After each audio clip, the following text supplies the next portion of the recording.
Okay. Dr. Joe Dispenza on Chris Williamson podcast, early 2024. And then this section of the podcast, they're talking about fear. Why is fear so pervasive? How we can fear less? How we can overcome it? Let's go. How can people fear less if we've got this intrinsic drug dealer, this endogenous drug dealer inside of us that continues to just tick the button, just keeping on pressing it, is becoming aware? Is it stepping into noticing when that arises? Is it trying to find a degree of safety? Yeah. Well, I think. So real quick, Chris is mentioning, making an analogy about a region in the brain known as the amygdala. And in the amygdala, its function is to save your life.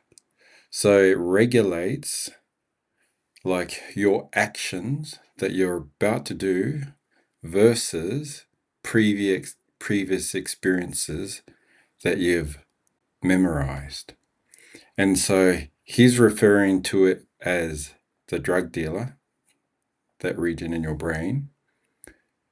And his analogy is it keeps feeding you fears from actual experiences of the past to stop you. The purpose of the amygdala is to bring up those memories to prevent you from doing the same thing again or taking unnecessary risk, because its job is to keep you alive. So before technology, back in the Neanderthal days, when they used to hunt for their food, the amygdala was a vital part of the prehistoric person's safety. But nowadays, it still has the exact same function, but we're in the modern world. So it's bringing up fears based on experiences to save your life in the next steps that you're about to take. But the problem is it stays on all the time. That's its job, to just keep you alive through risk management. And then another neurosurgeon that I listened to, he wrote a book called The Magic Shop.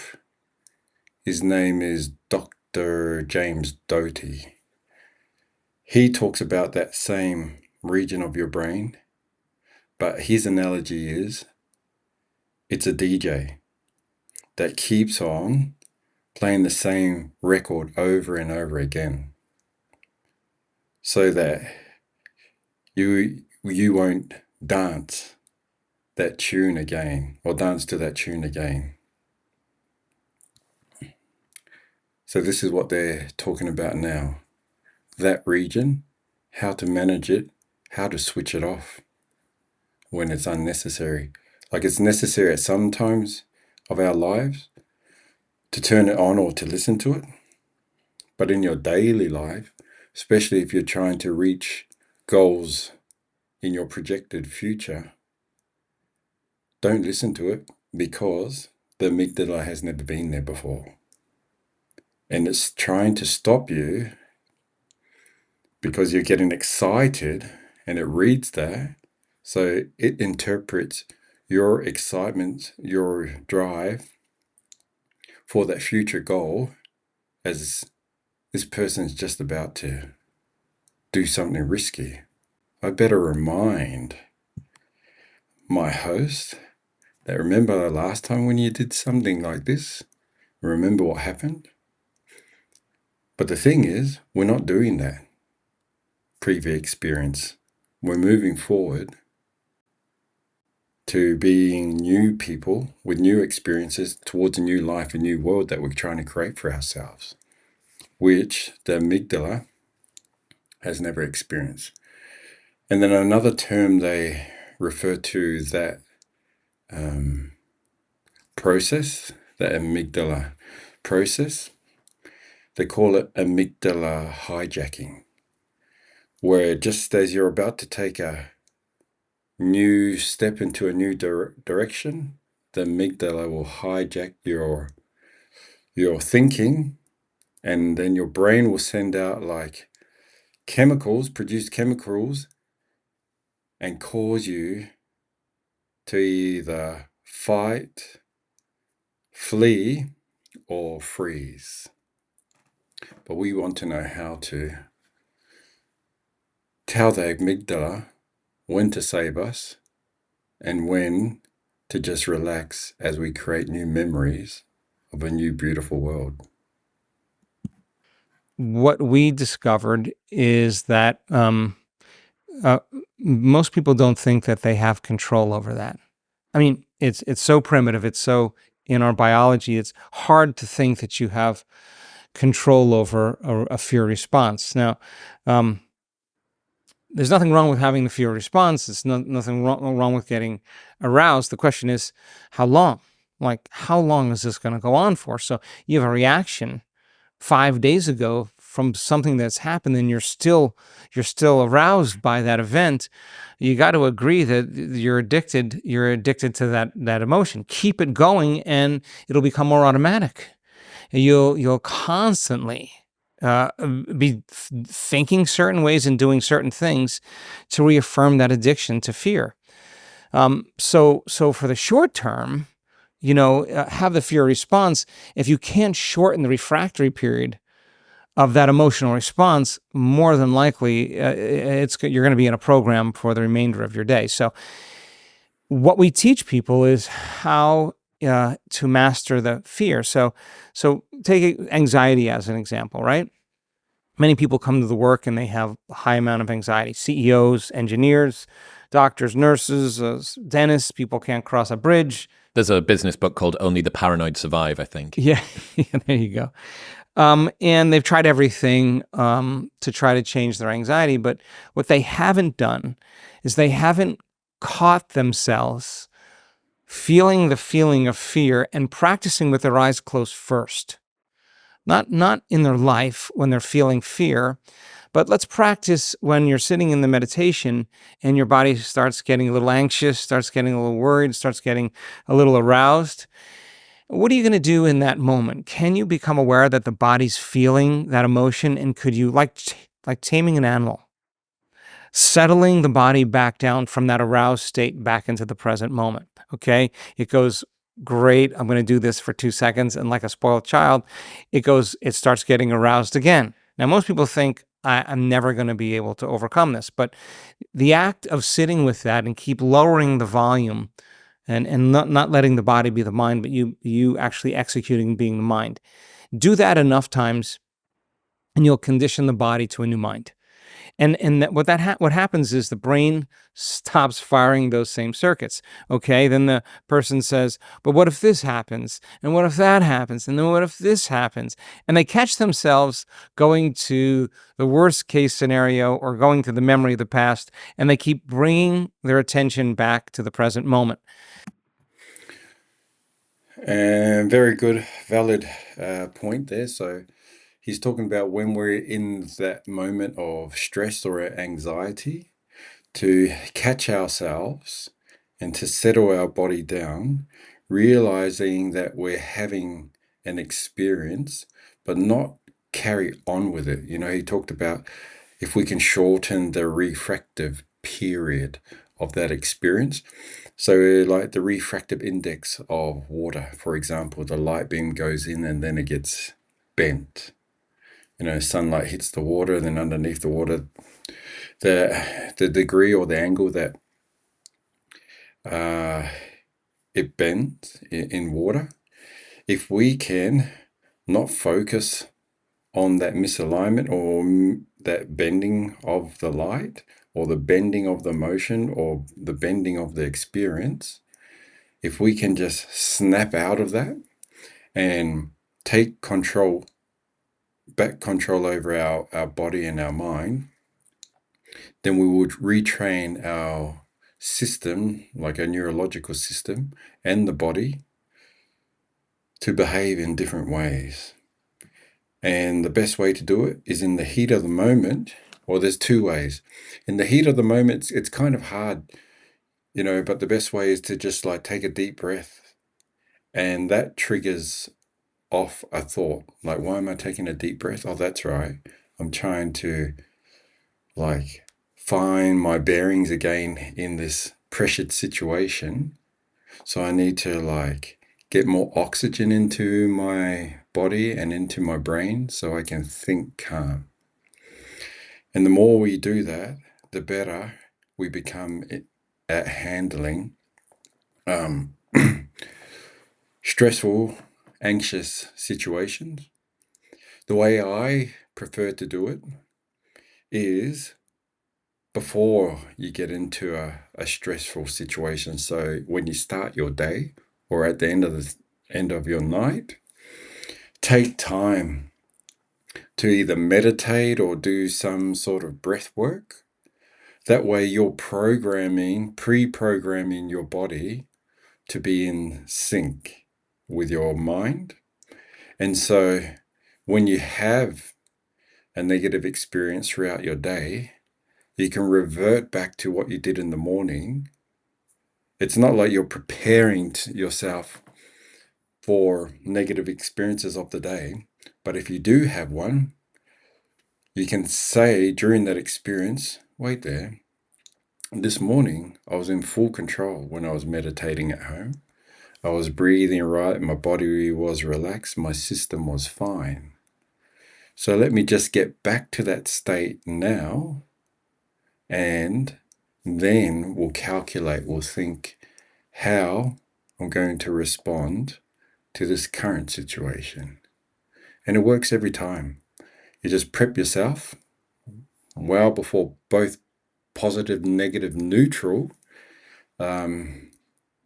experiences before they occur.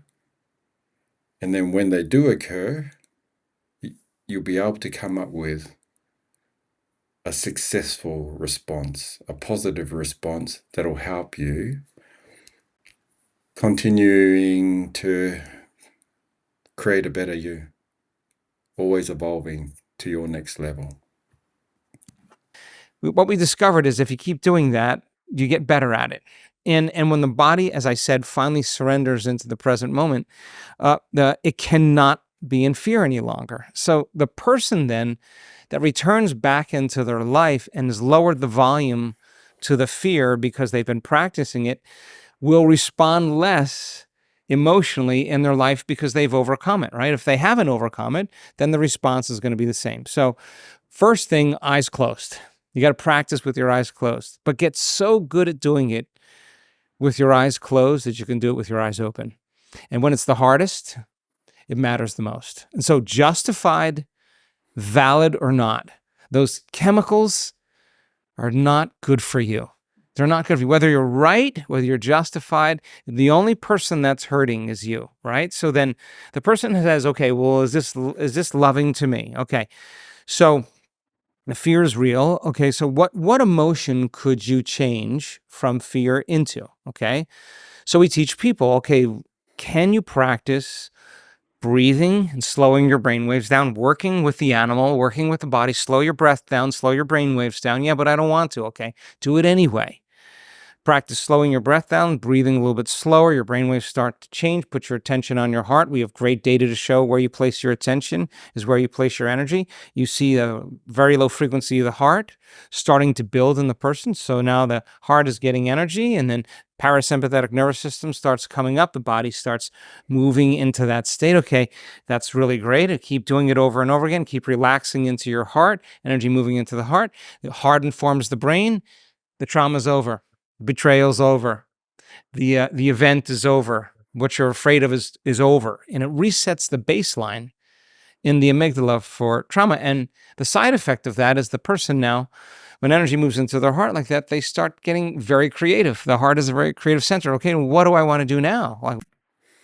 And that's So he's talking about the parasympathetic nervous system, a whole system region in your, like a group of regions in your brain designed to, after you've had a fight, flight, freeze experience, the sympathetic system is designed to bring you back to homeostasis, which means into its resting.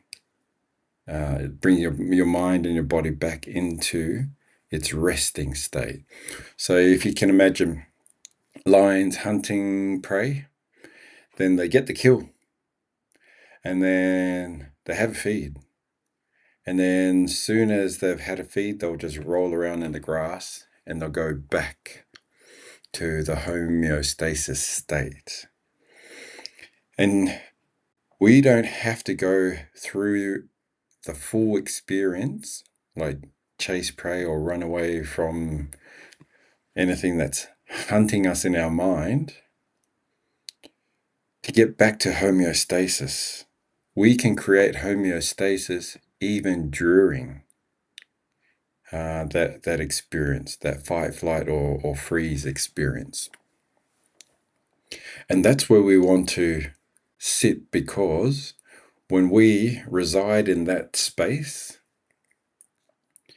that's the space where our body is unified and is able to create. Because if we're always in fight, flight, or freeze mode, we're always in an anxious, fearful, heightened state of emergency.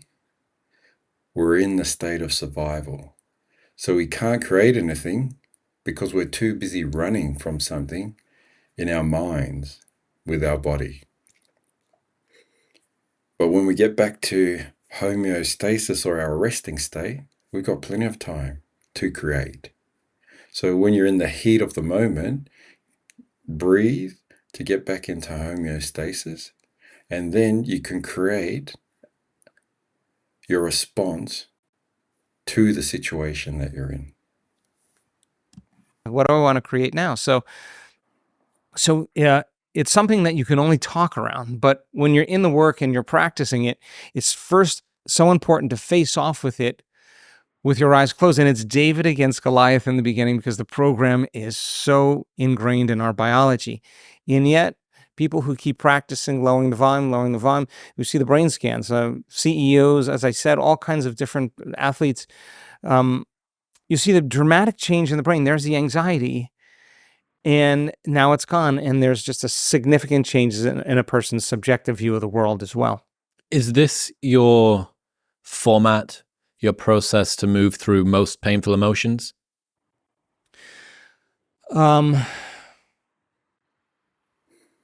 That's one of the ways that we do it. I think just it isn't enough to inhibit the thought and the feeling. I think it's practicing feeling something else. And then we use technology to actually tell you when you're doing it and when you're not. He brings up a good point, and that was a good question by Chris. Is that his key way of bringing people back to homeostasis, or removing like old responses to new experiences? And he said it's one of the ways. There's many ways to escape those responses. So I look at it as a garden. Your brain being a place where you can grow things, create more life, create more dreams, and grow behaviors around those dreams to make those dreams come into fruition. But before you can grow something in the garden, you have to remove things that are in the way of planting new seeds. So say, for example, if you come from like a traumatic background, or you've had like really negative experiences, or even if they're not that negative, they're just negative in general. Your memories will be negative, so you have to bring it to neutral. If you can imagine like a minus sign and then a 0, meaning neutral, and then next to that, positive. So you remove, like through the process that he just explained, breathing, practicing during the heat of the moment, you remove what the amygdala wants you to do based on previous responses. So you negate that and you get into the state of being neutral. You've cleared out the rocks from the garden. You've pulled out all the weeds from the past. You've turned the soil so now that it's fresh. And now you're ready to add. Now you're ready to grow. A lot of times, what may occur is we might leave the weeds of the past in there or the negative soil. So there's chemicals in the garden that will prevent any future growth. But if we just plant new plants in over the top of all of that without cleaning out the past, then the new growth, I can't say it's going to be impossible. It's going to take a long time. But the better way is to remove all the old corrupt material that's in there. And I think we'll leave it there for today, family. Thank you, life. You are the reason I'm doing all of this. You are my who.